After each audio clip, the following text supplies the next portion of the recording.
The chapel door slammed against the walls so hard that the candles on the aisle trembled. Every head turned.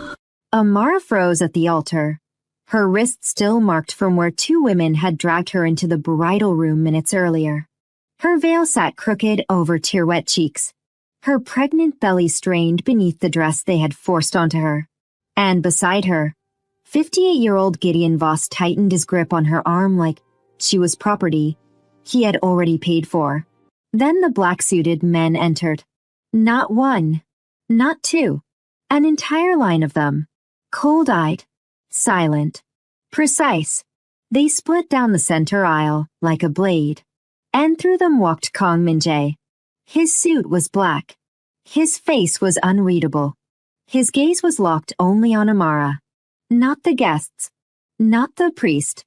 Not the cameras Gideon had arranged to prove this sham of a marriage was legal. Only her. Gideon laughed nervously. Mr. Kong, this is unexpected. Min-jae kept walking. Amara's breath caught in her throat. Min-jae. The room went still. Gideon's hand tightened. She is my bride. Min-jae stopped 3 steps away from the altar. No, he said quietly. She was stolen. The priest swallowed. Sir, the ceremony has already begun. Then stop breathing long enough to hear me. Min-jae said without even looking at him. Nobody moved. Amara's mother, Regina, forced a smile from the front row. Mr. Kong, there must be some misunderstanding. Amara agreed to this. We are only trying to save her reputation. Min-jae finally turned to her. The temperature in the room seemed to drop. Save her reputation, he repeated. You sold your pregnant daughter to settle a debt. Regina's mouth opened, but nothing came out. Celine, Amara's older sister, stood up fast. That is not true. She disgraced the family. We cleaned up the mess. Min-jae's eyes slid to her. Sit down. She sat, not because she wanted to, because something in his voice made her legs stop listening to her. Gideon lifted his chin. Whether you like it or not, she signed the papers. Min-jae gave a short nod. Jun, his right-hand man, stepped forward with a folder. He placed it on the altar. Those papers, Jun said, were forged. Your witness signatures were bought. Your registrar has already confessed. And the money transferred to Regina Cole this morning has been flagged as extortion. Now the murmurs started. Real, sharp murmurs. Guests leaned toward each other. Phones came out. Gideon's face changed. You can't storm into my ceremony and make accusations. Min-jae looked at him like he was something stuck under a shoe. I can do far more than that. Then he turned to Amara, and his whole face changed. The steel did not disappear. It softened only at the edges, just enough for her to breathe again. Amara, he said, and for the first time all day someone said her name like it mattered. Look at me. She did. His voice dropped lower. Did you agree to marry this man? Her lips trembled. No. Did you ask your mother to sell your future for her debt? No. Did you ask anyone here to decide your life for you? Amara's tears slipped free. No. Min-jae stepped closer. Then say one more thing. She stared at him. Do you want to leave with me? The whole room waited. Amara looked at Gideon, then at her mother, then at Celine, then at the priest, who had watched her shaking and still kept reading vows, and finally back at the one man who had crossed a city to find her. Yes, she whispered. Min-jae held out his hand. Then come. If you already know this is the kind of story that will keep you glued till the end, subscribe right now, like this video, and drop a comment. Would you forgive a family that sold you out without your consent? Because what happened before this chapel door opened was even more painful than you think. Let us get back to the story. 3 months earlier, Amara Cole was counting coins under the yellow light of a campus vending machine. 7 notes. A few coins. A cracked ID card. One bus pass. That was everything she had after paying for 2 modules, half her rent, and the medicine her mother claimed she needed every week. Just a little more, she whispered to herself. 1 more month. I can do 1 more month. She stuffed the money back into her bag and started toward the indoor pool where she worked nights cleaning deck chairs, mopping wet tiles, and pretending not to hear rich students laugh at the scholarship girl who always smelled like bleach. The pool area was supposed to be closed, but when she rounded the corner to the private cabanas, she heard something crash, then hurried footsteps, then a man's voice, rough and strained. Find him. Amara stopped. 2 men in dark clothes rushed past the far end of the corridor. One cursed in a language she didn't understand. The other spoke into an earpiece and pointed toward the loading bay. Amara pressed herself behind a pillar. Her heart pounded. She waited until the footsteps faded. Then she heard a low groan from Cabana 3. She should have walked away. She knew that. Girls like her survived by minding their business. But the sound came again. Pain. Real pain. Amara pushed the door open. A man was half collapsed beside the sofa. Tall. Broad shoulders. White shirt open at the throat. One sleeve smeared with blood. His eyes were unfocused, but dangerously sharp even through whatever had been done to him. He looked up. For 1 second, Amara thought she had made a terrible mistake. Then he whispered, "Please." She rushed to him. "You're hurt." "I was drugged." "Who are those men?" "Not your concern."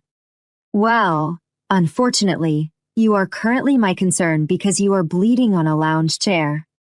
He almost smiled. Almost. Then he gripped the armrest like a wave of pain hit him. Amara grabbed a towel, pressed it against the cut at his side, and looked around. "Can you stand?" "No." "That's not helpful." "Neither is panic." She glared at him. "You are rude for someone who looks 1 breath away from passing out." His eyes met hers. Dark. Intelligent. Unreadable. And yet, beneath all that, there was something raw. Vulnerable. Desperate. He reached for his wrist, unclasped a heavy black watch, and pushed it toward her. "What is this for?" she asked. "If anyone comes in, take it and leave." "I'm not robbing you." "It's not robbery if I asked." "I said no." The voices outside came back, closer this time. Amara killed the lamp, dragged the curtains shut, and pulled him farther behind the partition screen. He hissed as she moved him. "Sorry." "You should go." "You should stop talking." The footsteps passed. A doorknob rattled. Amara held her breath. The men moved on. Only then did she exhale. The stranger leaned back, eyes closed, and muttered something in Korean. She caught only 1 word. "Halmiini." "Your grandmother," she guessed. His eyes opened. "How do you know that word?" "I watch dramas when life is annoying." That pulled an actual breath of laughter from him. Good to know. Amara found water, cleaned the edge of his wound, and tied the towel tighter. "Do you need a hospital?" "No hospital." "Why?" "Because if I go there tonight, people die." Her hand stopped. He saw the fear cross her face. Then, quietly, he said, "Not you." That should not have comforted her. Somehow it did. Minutes passed. Then more. The drug in his system seemed to hit him in waves. Each time, he clenched his jaw like he refused to let his body betray him. At one point he looked at her and said, "You should really leave." At this point I'm too curious. That is not a survival skill. And being mysterious while half-conscious is not a personality. Again, that almost smile. "Name?" "Amara." He repeated it slowly, like he was fixing it in memory. "Amara." "And you?" He hesitated. "Min Jae."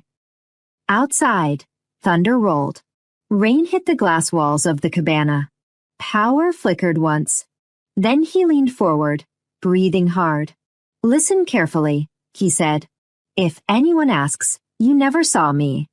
Min Jae." "Promise." Amara looked at him. "You're asking a stranger to trust you." "I know." "And what if trusting you ruins my life?" For the first time, his expression broke. "Just a little. Then I'll spend the rest of mine fixing it." That should have sounded ridiculous.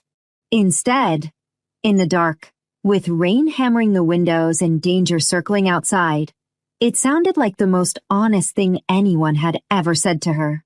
By dawn, he was gone.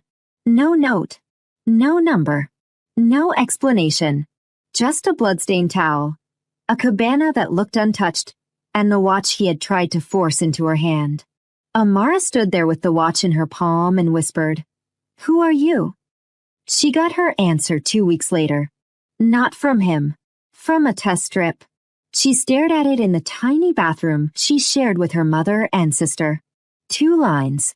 Her knees almost gave out. "No," she whispered. "No, no, no." The door banged.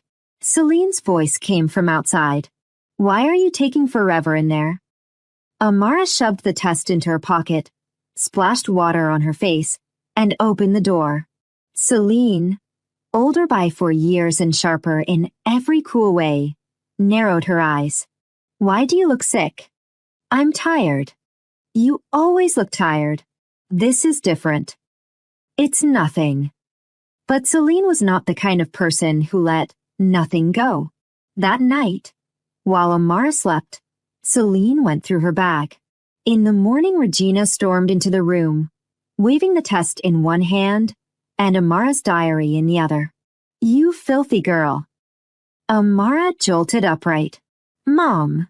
Regina slapped the diary against her chest. "Who is he?" Amara stared. Celine leaned against the doorframe, smug. "Told you." Regina's face twisted. "Whose child are you carrying?" Amara's lips parted, closed, opened again. I don't know." Regina made a sound like disgust itself had taken human form. "You don't know?" Celine let out a cruel laugh. "Wow, that's new even for you." "It was not like that," Amara said. "Oh, spare me," Celine snapped. "You expect us to believe you just somehow got pregnant by mystery?" Amara swallowed. "I met someone at the pool." Regina went still. "At work?" "Yes." "A customer?" "I don't know who he was." Regina threw the diary onto the bed. "You shameless thing." Amara flinched. "Mom, please. Don't call me that when you have brought this into my house." Celine folded her arms. "Whoever he was, he's gone. And now she wants us to carry the disgrace." Amara looked between them. "I didn't ask for this." "No," Regina said coldly. "But now you will fix it." The clinic smelled like antiseptic and old fear. Amara sat alone on the edge of the examination bed because Regina had refused to come inside, and Celine said she had better things to do. The doctor studied the screen, then smiled. "Well," she said gently, "that explains the nausea. Congratulations." Amara stared at her. "Congratulations. You're having twins." The room spun. "Twins." The doctor turned the monitor slightly. "See here. 2 small heartbeats. 2. Amara put a hand over her mouth. "No," she whispered, not because she wanted them gone, but because the reality of 2 lives depending on her hit all at once. The doctor misread her silence. "If you are considering termination, I need you to understand that you are already too far along for anything casual or secret. It would be dangerous. And from the measurements, both babies are healthy." Healthy. The word landed in her chest like light in a locked room. The doctor lowered her voice. "Listen to me. I have seen frightened women sit where you're sitting, but fear does not make these babies less real.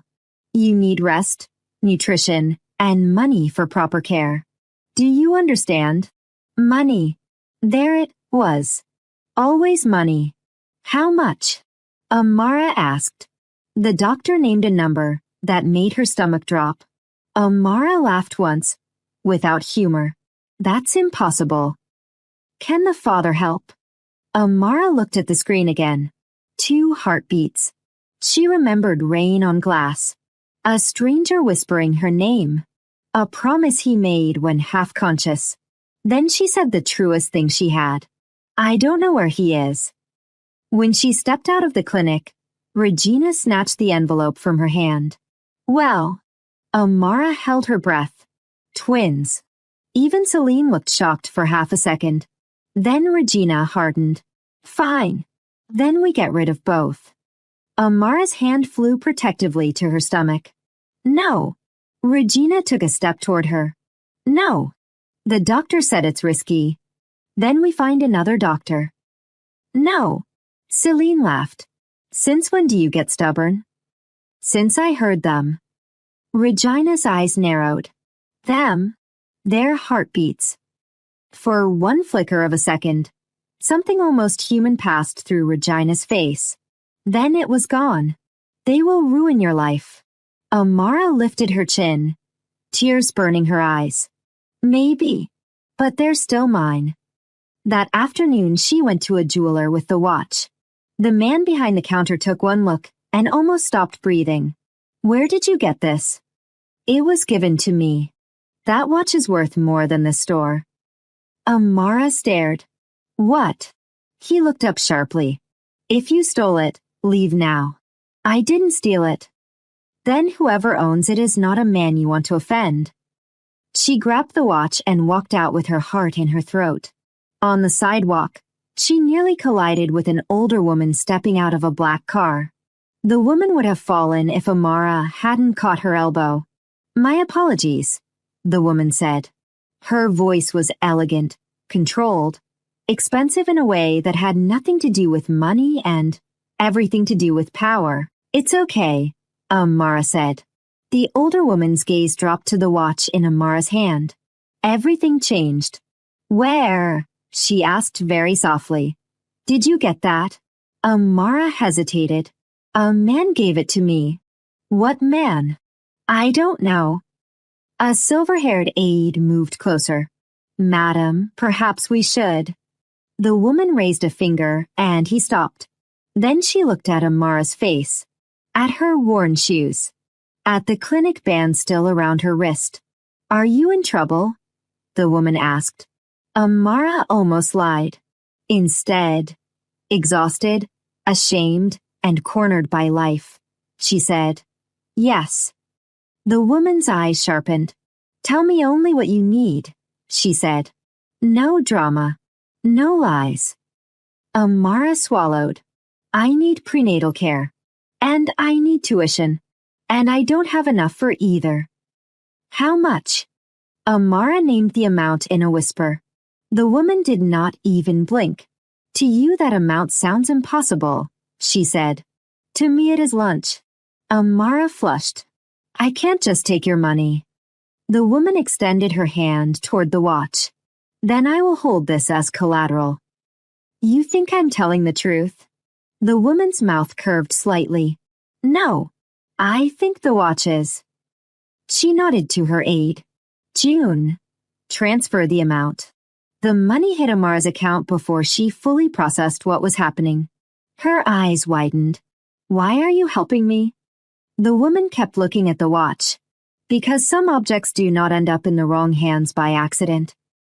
Who are you? Amara asked. The woman finally met her gaze. My name is Madam Kong. That night, in a penthouse across the city, Kong Min-jae stood with one hand in his pocket and one on a window overlooking a skyline. He practically owned ships, casinos, freight, real estate, security, finance. Legally, the Kong Group was an empire. Illegally, people whispered other things. Those ports opened when Min-jae wanted them open.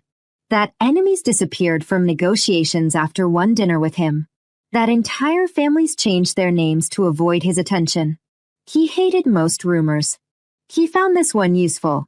Behind him, Madame Kong sat in a chair like a queen on temporary leave from her throne. I found her, she said. Min Jae turned. His expression did not change. Only his eyes did. Where?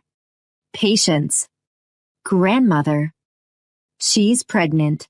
The silence that followed was absolute. Min Jae let out one short breath.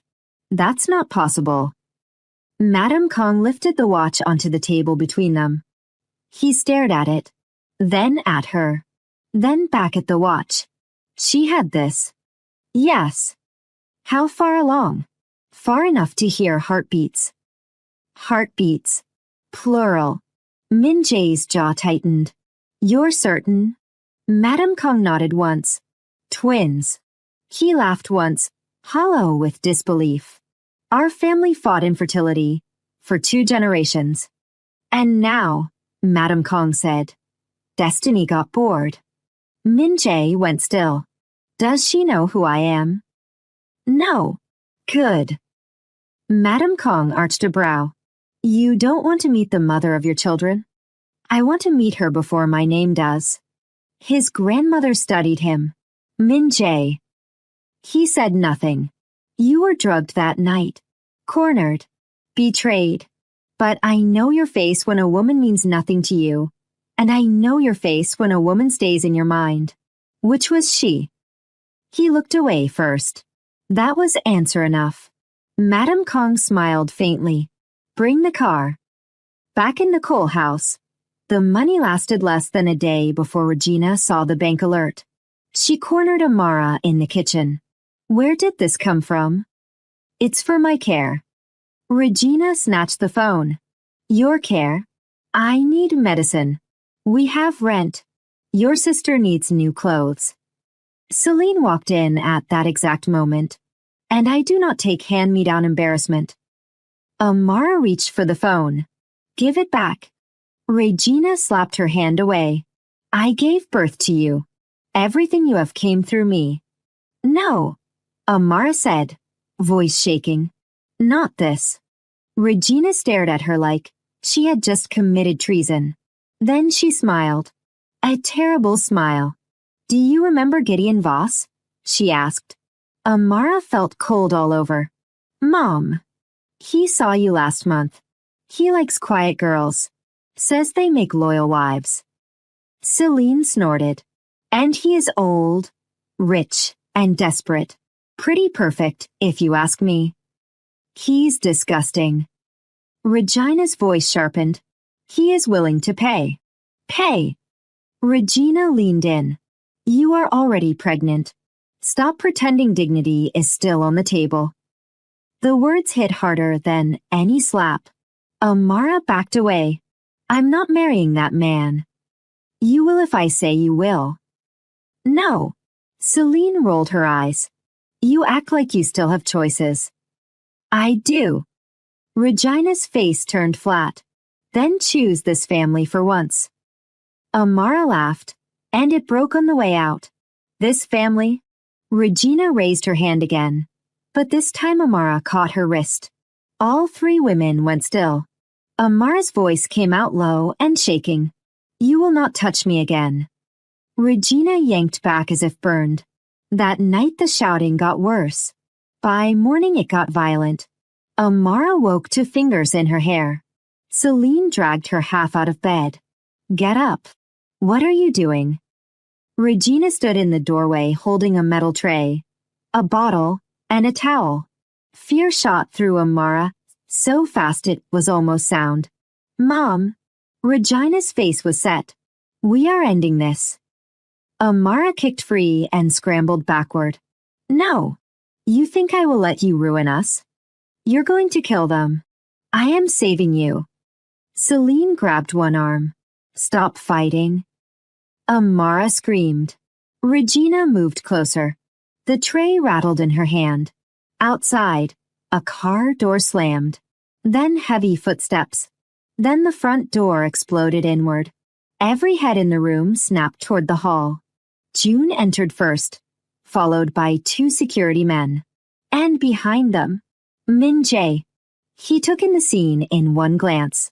Amara on the bed, barefoot and terrified. Celine gripping her arm. Regina holding a tray no mother should ever bring toward a pregnant daughter. His expression changed into something almost frighteningly calm. "What," he asked, "is happening here?" Regina dropped the tray. It crashed to the floor. Celine stumbled back. "Who are you?" June answered for him. "Kang Min-jae." Both women went pale. Regina forced out a laugh. "There must be some mistake. This is a family matter." Min-jae did not look at her. He kept his eyes on Amara. "Can you walk?" Amara nodded too quickly. "I think so." "Come here." She tried to stand, but her legs shook. He crossed the room in 2 strides and caught her before she fell. The contact stunned both of them. He smelled like rain, cedar, and danger. She looked up at him. "You came." Min Jae's jaw tightened. "I was late." Regina found her voice again. "Mr. Kong, she is lying to you. That child could belong to anyone." Min Jae slowly turned. "You should pray," he said, "that I am in a merciful mood." Regina swallowed. Celine stepped in anyway. "My sister traps men. She would say anything for money." Min Jae's eyes moved to her. And yet she did not sell the watch. Neither woman had an answer. Madame Kong appeared behind him, elegant as ever, gaze cutting through the room like glass. "I have seen poverty," she said. "I have seen desperation. But a mother selling her daughter, while trying to destroy her unborn children, that is a rot no money can explain." Regina stammered. We were protecting Mr. Kang's reputation." Madame Kong scoffed. "From his own heirs." That word landed like thunder. Heirs. Regina's mouth dropped open. Celine stared at Amara's stomach like it had become a winning lottery ticket. Amara's knees nearly buckled again. Min Jae steadied her and spoke close to her ear. "You need a doctor." She grabbed his sleeve. "Please don't let them touch me." His voice was quiet, but absolute. "Never again. If you are still here, hit like now, because the humiliation Amara survived at home was nothing compared to what waited for her at school." At the hospital, the doctor confirmed the babies were okay, but warned her stress was becoming dangerous. Min Jae stood by the window while Madame Kong asked every medical question with military precision. Finally, when the room cleared, Amara looked at him. "So it's true." Min Jae faced her. "Yes. You knew." "Not at first. But now you do." "Yes." She studied him. "And what exactly do you want from me?" He took a breath. "Honesty. I don't think I can afford anything else." The night at the pool was not an accident. Someone set me up. I was drugged. You helped me. Then you disappeared before I could find you." "I didn't disappear," she said. "I went back to being poor." That landed harder than he expected. He stepped closer. "I am not here to insult you with pity." "Then why are you here?" "Because you are carrying my children." Amara laughed bitterly. "There it is." His brow tightened. "What?" "The babies." "What about them?" "You came because of them." He looked at her for a long second, then said, "At first, yes, that is the truth." Her eyes dropped. "But I also came," he continued, "because I remembered your face before I remembered your name. And because every woman I have ever met wanted something from me, and you were the only one who tried to hand back a watch worth millions." That made her look up. He went on. "You could have sold it. You didn't. You could have called a journalist. You didn't. You could have disappeared with my weakness in your hands. You didn't." Amara's voice was small. I didn't know who you were. That may be the only reason I trust you. For the first time since the test strip, since the clinic, since her mother's hands and Celine's sneer and the fear of losing everything, Amara felt something inside her loosen. Not safety, not yet, but the possibility of it. Min-jae held out a black card. She stared. What is this? Money. That is the least romantic answer a man has ever given. That caught him off guard. A faint smile touched his mouth. It is also the most useful. I can't take that. You can. You will. And tomorrow you're leaving that house. Where would I go? He said it simply. With me. The Kong estate did not feel real. The gates alone looked like they required diplomatic clearance. The house sat above the city like it had been carved out of power itself. Stone, glass, security, silence. Amara stepped out of the car slowly. House staff lined the entrance. She almost stepped back in. No, she whispered. Absolutely not. Madame Kong linked an arm through hers. You are not arriving as a guest. Stand straight. Amara swallowed. That makes it worse. It makes it appropriate. Inside, everything terrified her. The floors shone. The chandeliers looked more expensive than her entire degree. She touched nothing. A housekeeper led her toward a room bigger than the apartment she had grown up in. Miss Amara, this will be yours. Mine. For now, the woman said with a smile. Until Madame rearranges the east wing. The east what? The woman laughed softly. Rest first. Panic later. Madame Kong ordered clothes, prenatal specialists, nutritionists, a stylist, and 3 separate security rotations before lunchtime. Amara sat stiffly on the edge of a sofa while garment bags appeared like weather. This is too much, she told Min-jae. He looked at her over a file. No, this is logistics. I own 2 dresses. Now you own more. That is not normal. Neither is carrying twins for a man whose family thought heirs were impossible. She looked down. He noticed. What? She hesitated, then said, If it weren't for the twins, would you even be doing this? Min-jae closed the file. He did not answer immediately. That annoyed her. Well, he stood, walked over, and crouched in front of her so their eyes were level. I don't know what I would have done if there were no twins, he said. But there are twins. And there is you. I don't separate them the way you think I do. She searched his face. Then tell me something that is just for me. He was silent for 1 heartbeat. Then 2. Then he said, Call me Min-jae, not Mr. Kong. No one I care about calls me Mr. Kong. Amara blinked. For some reason, that simple thing hit harder than the black card. Min-jae, she said softly. His eyes changed. There, he murmured. That's one thing. The next morning Madame Kong announced shopping. Amara tried to refuse. Madame Kong ignored the attempt.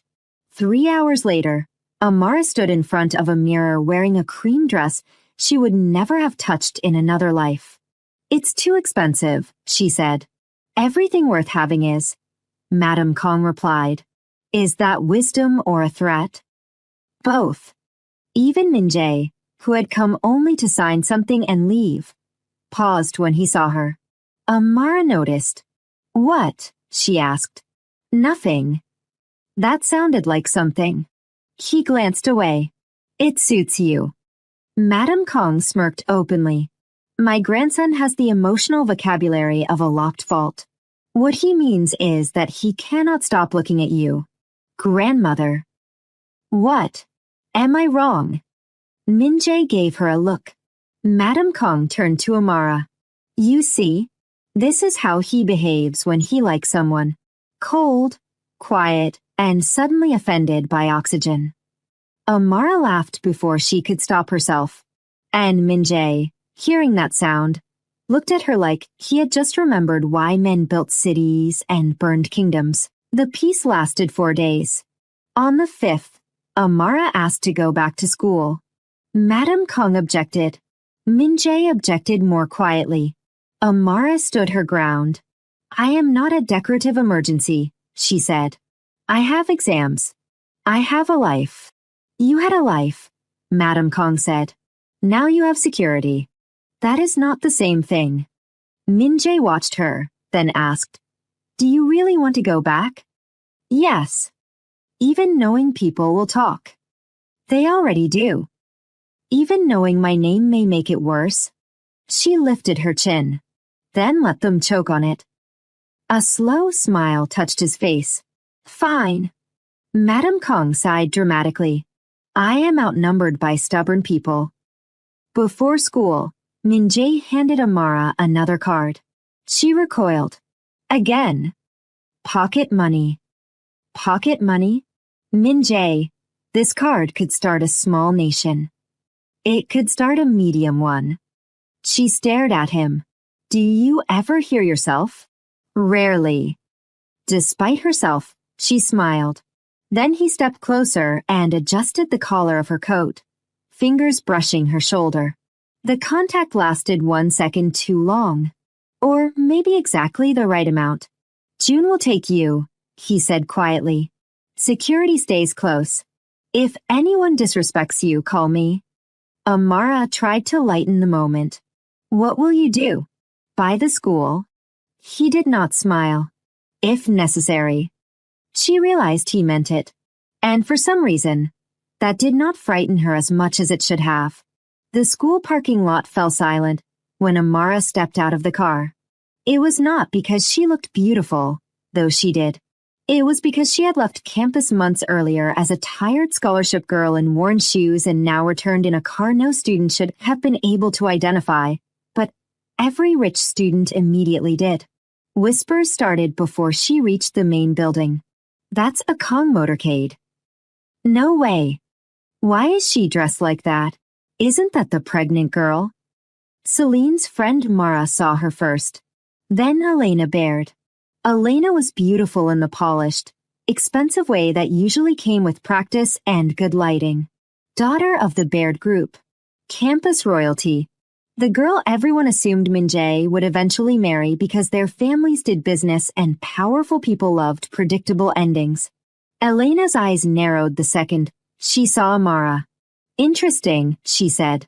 Celine, who had been standing with her like a loyal snake, followed her gaze and nearly choked. That little traitor. Amara kept walking. She almost made it to the stairs. Then Elena stepped into her path. Where did you get that coat? Amara met her gaze. A closet. Elena's smile vanished. Do you know who I am? Yes. Loud. A few students laughed before quickly pretending they hadn't. Elena stepped closer. You think this is funny? You disappear pregnant and broke, then come back dressed like me? I did not know you invented coats. Celine snapped. Don't act innocent. Everyone knows how girls like you survive. Amara's jaw tightened. Girls like me? Cheap girls, Celine said. Girls who trap men. Elena folded her arms. Tell me something, Amara. Which old man bought you those shoes? Amara felt heat rise in her face. Move. Elena did not. Instead, she reached out and pinched the fabric of Amara's sleeve. Limited edition, she said. Interesting taste for someone who used to count coins for lunch. Amara slapped her hand away. That made everything worse. Celine lunged first, grabbing at Amara's coat. Take it off. Amara stumbled backward. Don't touch me. Elena's voice sharpened. Strip the coat. If she wants to dress above her station, let her explain how. Students circled. Phones came out. One girl whispered, She's pregnant. Elena did not care. Celine yanked harder. You think you can come back here looking superior? Amara shoved her. I said don't touch me. Elena's face went cold. Still prideful. Unwed. Pregnant. Public disgrace. And somehow arrogant. Amara took a shaky breath. The father of my babies would not like this. That made Elena laugh. Then stop. Would not like what? Amara's next words changed everything. Your problem, she said, is that you think you're waiting for a man who never chose you. Elena stared at her. Celine's mouth fell open. What did you say? Elena asked. Amara could have backed down. She didn't. I said the father of my babies is Kong Min-jae. The silence that followed was vicious. Then Celine burst out laughing. Elena, she has finally lost her mind.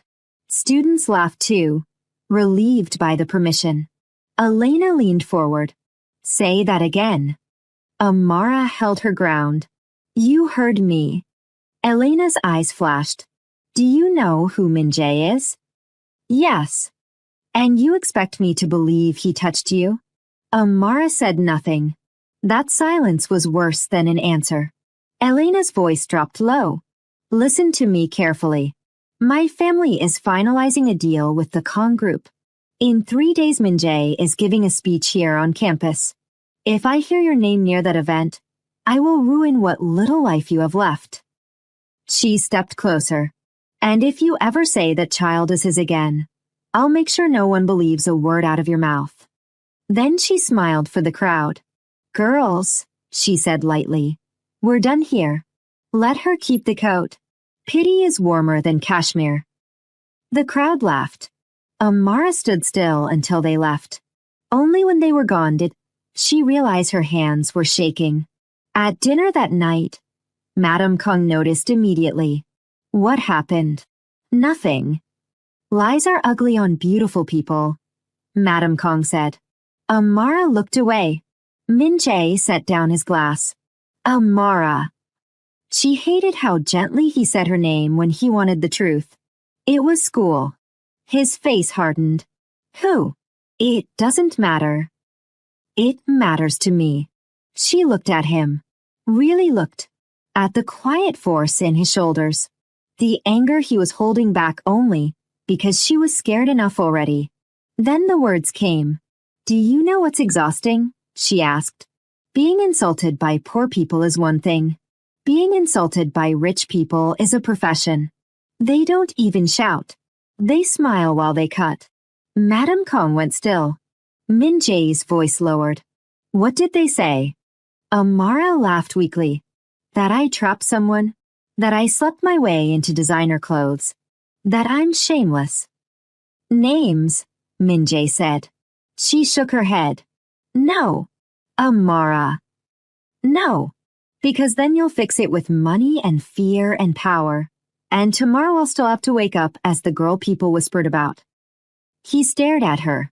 She kept going because once the hurt started, it did not want to stop. I know what I look like next to someone like Elena Baird. I know what people think. I know they see you and see money and danger and status. Then they see me and think accident. Min-jae stood, walked around the table, stopped beside her chair. Look at me. She did. You are not an accident. Her throat tightened. He crouched beside her, just like he had in the lounge. Do you understand me? She tried to joke. Failed. You are very intense for a dinner conversation. Do you understand me? This time she nodded. He held her gaze another second, then said, I have a speech at your campus in 3 days. Be there. Amara frowned. After what happened? Yes. Why? Because I asked. That is not an answer. A faint edge touched his mouth. It is mine. Madame Kong watched both of them and said nothing. But inside, she was already smiling. The next 2 days got uglier. Someone leaked photos of Amara online. Not explicit. Worse. One picture of her vomiting near the campus restroom. One of Celine smirking beside a caption that called her the scholarship girl with expensive habits. One post claimed she had trapped a married businessman. Another said she was trying to force her way into the Kong orbit through blackmail. By the morning of the speech, half the school had an opinion, and most of them were cruel. June offered to keep her home. Amara refused. He asked me to come. June studied her in the rearview mirror. Then we go. At the auditorium entrance, 2 staff members blocked her path. Invitation? One asked. Amara handed it over. He looked at it, looked at her, looked again. Then Luke Harlan, the dean overseeing the event, appeared. He took the card. His expression shifted. Where did you get this? He gave it to me. Who? Amara stared. Kang Min-jae. Luke looked around quickly, then lowered his voice. You should leave. No. This event is not for creating a spectacle. I was invited. So was half the board. Not scandal. She took a breath. I am not scandal. Before he could answer, Elena approached in a silver dress, followed by Celine. Well, Elena said sweetly, she actually came. Celine laughed. Of course she did. Parasites always arrive where the lights are bright. Amara ignored them and reached for her invitation. Luke did not give it back. Sir, she said, that is mine. Elena tilted her head. What exactly are you hoping happens here? You waddle in. He sees you, and everyone applauds. Amara's hand went protectively to her belly. Elena saw it and smiled, still playing the victim. Give me my card, Amara said to Luke. He folded it in half, then in half again, and dropped it in a nearby trash can. For 1 second Amara could not breathe. You had no right. Luke's voice hardened. I have every right to keep disorder out of my hall. I was invited. Elena stepped closer. No, you were tolerated. There's a difference. Students gathered. Whispers rose. Celine leaned in near Amara's ear. Say his name again. Go on. Embarrass yourself one more time. Amara turned slowly. Why are you lying for her? She asked. Celine's smile slipped. Elena's eyes flashed. Careful. No, Amara said, louder now. I'm tired of being careful. I'm tired of you deciding what truth is acceptable because it protects your ego. The crowd reacted immediately. Phones lifted higher. Luke stepped between them. That's enough. Security. 2 guards moved in. Amara backed up. Don't touch me. Elena's face changed. She was losing control of the performance, and she hated that. She is disrupting a private event, Elena snapped. Remove her. A guard took Amara's arm. She yanked back. I said don't touch me. Her heel slipped on the polished floor. Pain shot through her lower abdomen. She gasped. Celine saw it and instead of stopping, hissed. Maybe now you'll learn. The second guard reached for her other arm. And then every screen in the auditorium went black. The lights dimmed. The microphones hissed. The crowd went silent. A single image appeared on the main LED wall. Poolside security footage. Rain. Cabana 3. A young woman in cheap shoes helping a wounded man through a dark hallway. The camera zoomed. Amara. Then another feed. The same man, later identified by timestamp and facial recognition. Kang Min-jae. The room exploded. Voices. Gasps. Shock. Elena went white. Luke stepped back from Amara like she had turned into fire. Then a voice came through the speakers. Cold. Controlled. Furious. Take your hands off her. The side doors opened. Min-jae walked in with June at his side. No rush. No chaos. Just power arriving exactly when it intended to. He stepped onto the stage. His gaze swept over the screens, the guards, the torn invitation in the trash, and finally Amara clutching her stomach. His jaw flexed once. Then he asked the room, Which of you thought touching her was a good idea? No one answered. He descended from the stage and went straight to Amara. Are you hurt? She shook her head, though her eyes were wet. Just scared. His hand hovered near her waist, not touching until she nodded. Then he steadied her. Only after that did he turn to the crowd. This woman, he said, voice carrying effortlessly, was invited by me. He looked at Luke. You destroyed my invitation. Luke stammered. Mr. Kong, I was only trying to protect the dignity of the event. You failed. Then his eyes moved to Elena. Her lips trembled, but she forced a smile. Min-jae, I can explain. She has been telling people the baby is yours, and I thought. You thought your pride outranked the truth. Elena's face drained. He did not raise his voice. He did not need to. Yes, he said for all to hear. The twins she carries are mine. The room erupted. Students screamed. Phones shook. Somebody dropped a bag. Celine stumbled backward as if the floor had tilted beneath her. Amara closed her eyes for 1 second because hearing it said publicly, clearly, without shame, felt like someone had cut chains off her chest. Min-jae kept speaking. She will be treated with respect from this moment forward. Anyone who insults, threatens, touches, or attempts to exclude her again is not opposing gossip. They are opposing me. His gaze swept the hall. No one moved. He extended his hand toward Amara. She took it.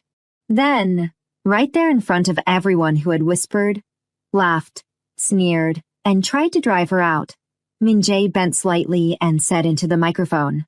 And for those of you still confused about where she stands, Miss Amara Cole is the woman I intend to marry. The crowd lost its mind. If you made it this far, comment she won because the ones who mocked her in public still had one last evil move left, and that move led straight to the wedding where this story began. That night the city talked about nothing else. Videos spread everywhere. The clip of Min-jae claiming Amara. The clip of Elena going pale. The clip of Luke Harlan stepping away from a girl he had just tried to throw out. Madame Kong watched it all with satisfaction. Good, she said. Humiliation is educational when properly directed. Amara, however, did not feel triumphant. Not fully. She sat on the balcony outside her room while the city glowed below and tried to understand what had just happened to her life. Min-jae found her there. You should be resting. You should be terrifying someone else. He stood beside her. I already did. That does not surprise me. Silence settled. Then Amara asked the one question that still hurt. When you said you intend to marry me, was that because of me? Or because the room needed a dramatic ending? He turned to face her. You think I perform my private decisions for rooms? I think powerful men like controlling narratives. He accepted that hit without defense. Fair. She looked away. He spoke after a moment. I was supposed to announce a partnership tonight. Instead, I announced you. That is not exactly an answer. No, he said. It is better than one. She finally looked back at him. He continued. If I only wanted to protect the children, I could have hidden you, paid for everything, assigned security, kept you out of sight. That would have been easier. Then why didn't you? Because every time someone tried to push you into the dark, I wanted to drag you into the light. The words left her quiet. Min-jae's voice softened. I do not know how to be gentle in the ways other men are gentle. I know how to make things stop. I know how to protect. I know how to stay. I am trying to learn the rest. Amara's eyes filled again. You say dangerous things very calmly. That is how dangerous things should be said. For the first time, she leaned into him. Only slightly. Enough for his shoulder to take some of her weight. Enough for both of them to understand they were already far past the point of pretending this was only about children. The next morning, Regina called crying. Amara almost didn't answer. Almost. But old habits are powerful. Hello. Regina's voice broke instantly. Amara, please come home. Amara went still. Why? Your mother is sick, Regina said, which was interesting because she was her mother and still managed to speak like a third party whenever guilt entered the room. Ask Celine. Celine is not enough. Funny. She seemed enough when you were holding me down. A long silence. Then Regina sobbed harder. I made mistakes. Amara's chest tightened in spite of herself. And that was her weakness. Not money. Not shame. Hope. Hope that maybe one day the woman who birthed her would finally choose her. Madame Kong told her not to go. June told her not to go. Min Jae, caught in an emergency meeting involving a port seizure in Busan, looked at her through a video call and said, "Wait until I get back." But Regina kept crying, and Amara kept remembering birthdays that never came, hugs that never lasted, apologies that almost sounded real. I'll be careful, she said. It was the wrong choice. The second she entered the house, Celine locked the door behind her. Amara turned. Regina was not crying anymore. Gideon Voss stepped out from the dining room. So did Elena. Amara's blood ran cold. You, she whispered to Elena. Elena's smile was brittle and vicious. You ruined my life in one evening. I thought I should return the favor. Amara backed up. Gideon adjusted his cuffs.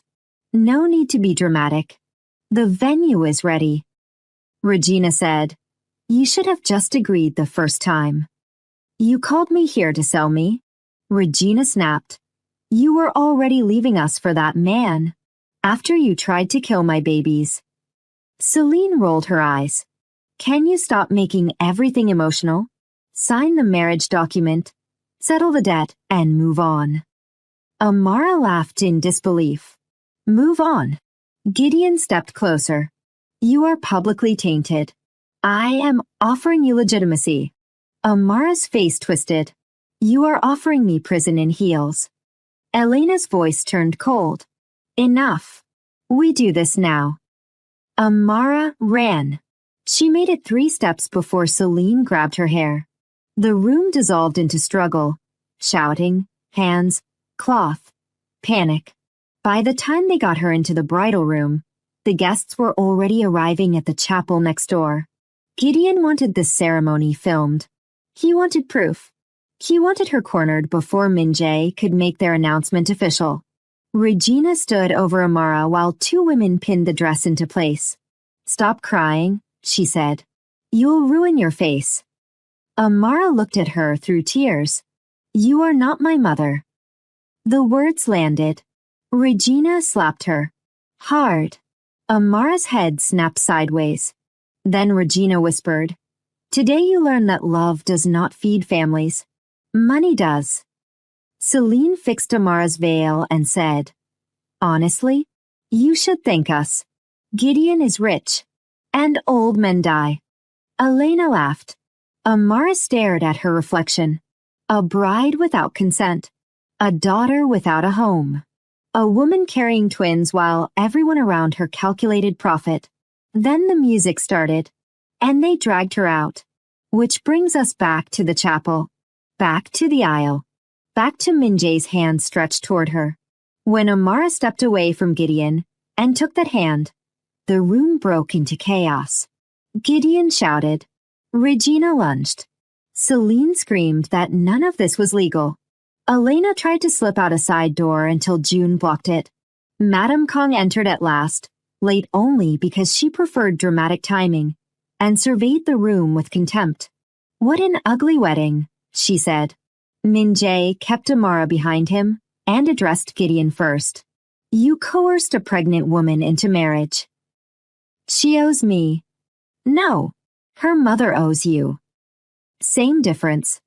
Min Jae's expression turned to ice. Say that again.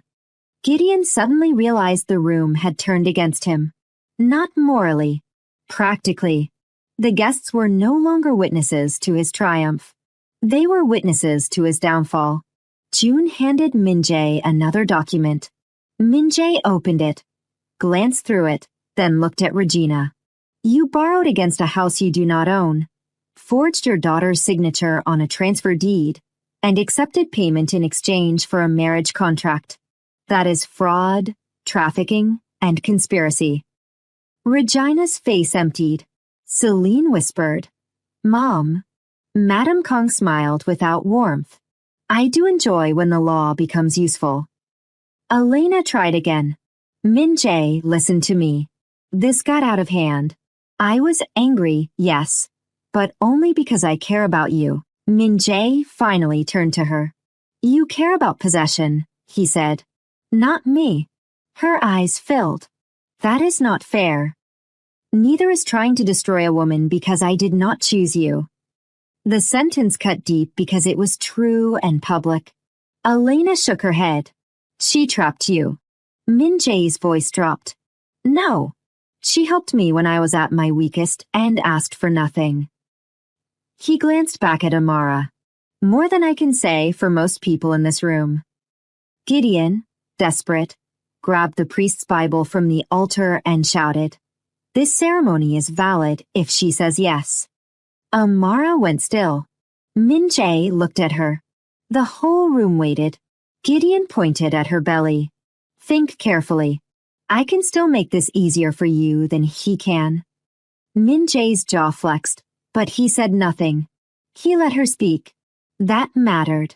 Amara stepped forward out from behind Min-jae.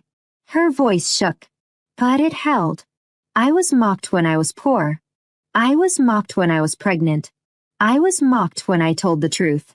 Every person in this room thought shame would make me obedient. She looked at Regina. You called me your mistake. At Celine. You called my baby's burdens.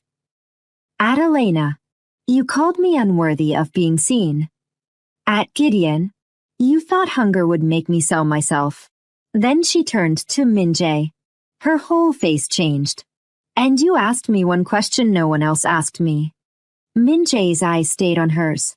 She took a breath, then answered clearly, for everyone. I choose to leave with you. Gideon roared in fury. Security moved. June handled it. Fast. Clean. No spectacle, only control. Within seconds, Gideon was being restrained. Regina was shouting. Celine was crying. And Elena stood frozen like a woman watching the future. She had rehearsed collapse in front of her. The priest looked terrified. Should I go? Madame Kong looked at the aisle, the flowers, the musicians, the guests, the cameras, and then at Amara standing in a stolen wedding dress with tear tracks on her face. Then she said the most outrageous thing in the room. No. Everyone turned to her. Madame Kong lifted her chin. The venue is booked. The flowers are paid for. The cameras are already on. If this child has suffered through a wedding she did not choose, then she will not leave this room with only humiliation attached to white fabric. Min-jae stared at his grandmother. Are you serious? She gave him a look. Do I look decorative? Then she turned to the frozen guests. Ladies and gentlemen, there has been a correction in the order of the ceremony. Even June blinked. Madame Kong snapped her fingers once. Her team moved as if they had trained for this exact insanity. The black flowers Gideon chose were removed. White orchids from Min-jae's car were brought in. The musician switched from funeral slow organ music to something warm and soaring. A registrar June had brought for damage control stepped forward. Madame Kong looked at Amara. Child, she said, much more softly. This time no one drags you. If you want to walk away, we leave right now. If you want this room, we make it yours. Amara's breath shook. She looked at Min-jae. He did not pressure her. He only asked, What do you want? There it was again. Not command. Not pity. Choice. Amara laughed through tears because after everything, the thing that undid her was kindness. I don't want a rescue, she whispered. I want a life. Min Jae stepped closer. His voice was low enough for only her to hear. Then let me build it with you. She closed her eyes, opened them, and nodded. Min Jae took the ring off his own hand, a plain black band he wore when he wanted to remind himself that loyalty mattered more than gold, and placed it in her palm. It's not the family ring, he said, but it's mine. Madame Kong spoke from behind him. And this is ours. She held up the Kong heirloom ring. The chapel actually gasped, because even the guests understood what that meant. This was no patch job, no cover story, no emergency marriage for scandal. This was selection, public, irrevocable. Min Jae knelt, not because he needed to, because he wanted every person who had mocked Amara to remember what they saw next for the rest of their lives. He looked up at her. Amara Cole, he said, voice steady, eyes unflinching. I cannot promise you a life without enemies. I cannot promise you a quiet name. I cannot even promise I'll always know the right words at the right time. A tiny smile touched his mouth. You already know I won't. Some guests laughed nervously, but he kept going. I can promise you this. No one will ever buy your future again. No one will ever decide your worth for me. No one will ever make our children bow their heads in shame for the way they came into this world. If you'll have me, I will stand beside you in daylight the same way you stood beside me in darkness. Amara was crying openly now. So was half the room, though a few people pretended allergies. Min Jae held out the heirloom ring. Will you marry me? Amara looked at him, at Madame Kong, at the wreckage of fear behind her, at the life opening in front of her. Then she said the word that turned the whole city into a witness. Yes. The chapel erupted, not because people suddenly became good. Some were still shocked. Some were still calculating. Some were still jealous. But power had shifted, and everyone felt it. The registrar moved in. The priest, suddenly eager to remain employed, offered to continue. Madame Kong said dryly, You may speak now that you remember women are human. He nodded so fast it almost counted as a bow. Amara's veil was adjusted, this time gently, this time by hands that asked before touching. June personally escorted Regina, Celine, Elena, and Gideon to seats where they could do nothing but watch. And watch they did. They watched Amara stand straighter than she had stood all year. They watched Min Jae take her hand like it belonged there. They watched a forced wedding become a chosen one. When it was time for vows, the priest asked if they had prepared any. Madame Kong scoffed. Of course they haven't. One of them was kidnapped. Min Jae looked at Amara. I can go first. She nodded. He took both her hands. I used to think power meant never needing anyone. Then you walked into the worst night of my life and helped me when I had nothing but danger to offer in return. You did not know my name, my money, or my enemies. You only knew I needed help. I have been surrounded by loyalty bought with fear for so long that your honesty felt almost violent. A small, real smile. I think that was the beginning of my problem. Amara laughed through tears. He went on. I vow not to hide you, not to reduce you to the mother of my children when you are already so much more. I vow to honor the part of you that fought when everyone told you to fold. I vow that whatever name the world gives me, husband will be the one I protect most. Then it was her turn.